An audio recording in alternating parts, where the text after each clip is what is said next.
Hey everyone, I'm Anthony for AVP Aquariums, and welcome to the first episode of Friday Fish Files. Today we're going to be talking about Microgeophagus altispinosus, or more commonly known as the Bolivian Ram. These are an interesting fish that often get overlooked. They're a relatively undemanding fish. They can live in temperatures from 68 degrees to 82 degrees Fahrenheit, and will do well in a pH of 6.0 to 7.5. They look great in a well-planted aquarium, or if you would prefer to have them in more of a biotope style, they are a great choice for that as well.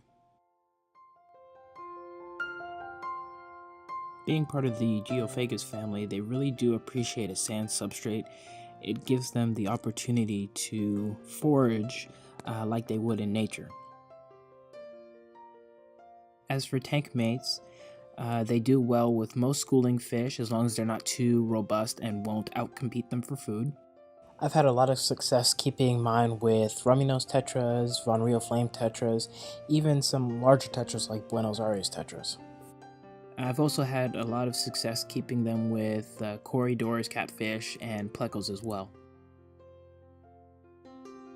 They are a little bit of a social cichlid, so they actually do appreciate having multiples of their own species in a tank. I've kept them with at least 5 at a time, and they've really done well. They're a relatively peaceful cichlid. The only time I've actually seen any aggression from them has mainly been during either spawning or defending their fry.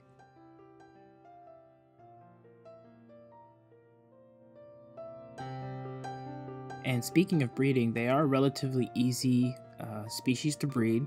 As long as they're well conditioned with food and have good water quality, they will breed pretty frequently. My pair that's currently in my 40-gallon usually breed at least once every 3 or 4 weeks.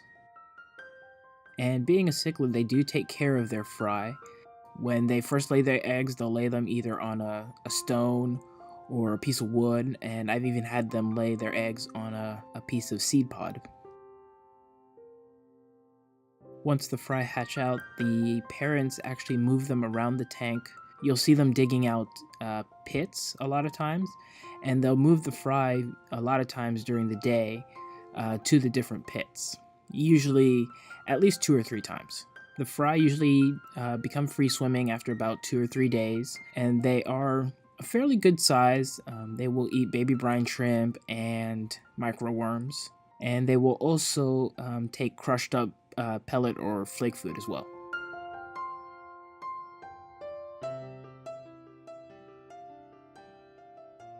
Overall, this is a really great fish, which is unfortunately overlooked a lot.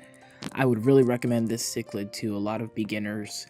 It's a great way to really get into South American cichlids.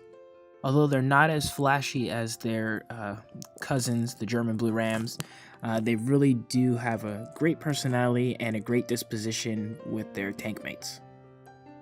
Alright everybody, I hope you enjoyed today's episode of Friday Fish Files. Leave a comment down below if you've kept Bolivian Rams or if you're keeping them, and let me know your experiences. As always, thanks for watching, subscribe for more, and I will see you next week for Fish Food Fridays.